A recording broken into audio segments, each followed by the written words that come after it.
How were the pyramids built? Were the pyramids built with external earthwork ramps? Were spiral or straight ramps used? Was the structure itself used as a ramp, with the last parts filled in being stairways to the top? Were there any quirks to construction like water elevators or inside-out design?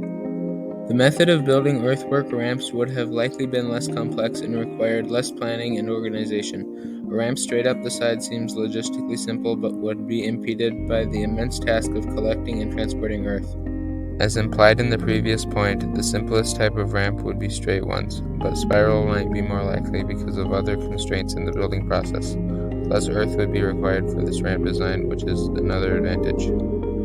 The method of using the pyramid as a ramp with staircases built into the sides seems quite complex, and if true, would be yet another testament to the logistic and mathematic prowess of ancient Egyptian civilization. The calculations necessary to optimally channel the bricks up crevices in the sides of the structure would save much time and resources. An optimal choice in this metric would have to be the straight ramps, as they involve the least complexity, but that doesn't necessarily mean this is the best method overall.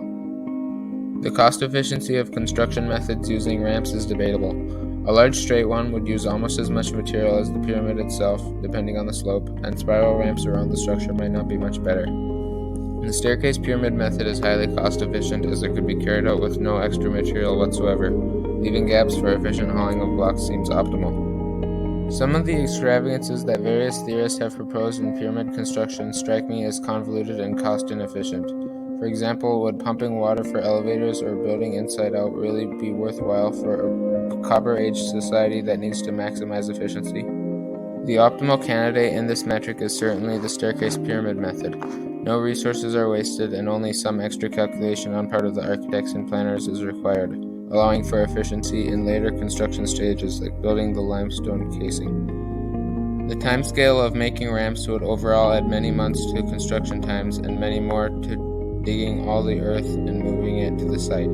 This would be less of an issue for spiral ramps, but still a very lengthy endeavor. Time constraints could be cut significantly with the staircase pyramid method, as there would be no earthworks to construct. Less need for wood to make scaffolding and rollers would likewise speed up the building process. The overall building process of the largest pyramid is estimated to be about 20 years of labor for about 4,000 workers in total.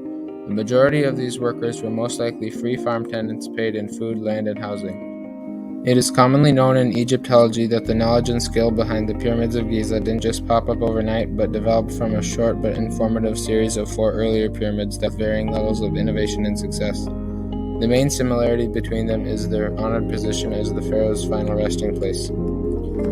The step pyramid of Djoser was designed by the architect Imhotep and was stylized to be 5 funerary mastabas stacked on top of one another. It seems the most likely candidate of any pyramid have been built with the spiral ramp method, as the multiple steps would support ramps fairly well.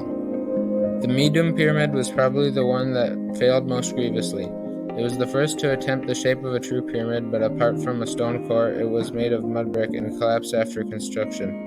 It seems likely that it was built with earthwork ramps as well, since mud and earth already needed to be worked with to make the mud bricks. The bent pyramid came close to being correct, apart from the abrupt decrease in slope about halfway up the structure, leading it to be shorter than originally planned. This was done because the pyramid was becoming too heavy and the base was starting to crack before the project was complete. This would teach the Egyptians that true pyramids made of stone are possible. The first success was the Red Pyramid, which was a true pyramid between the smaller 2 Giza pyramids in size. It probably was built similarly to the Giza pyramids. The Egyptians wouldn't have had much time to celebrate, though, because the red coloring is a product of weathering, and red was considered the color of chaos and evil in ancient Egypt. Thanks for watching. I hope I was able to teach you something about these magnificent ancient structures.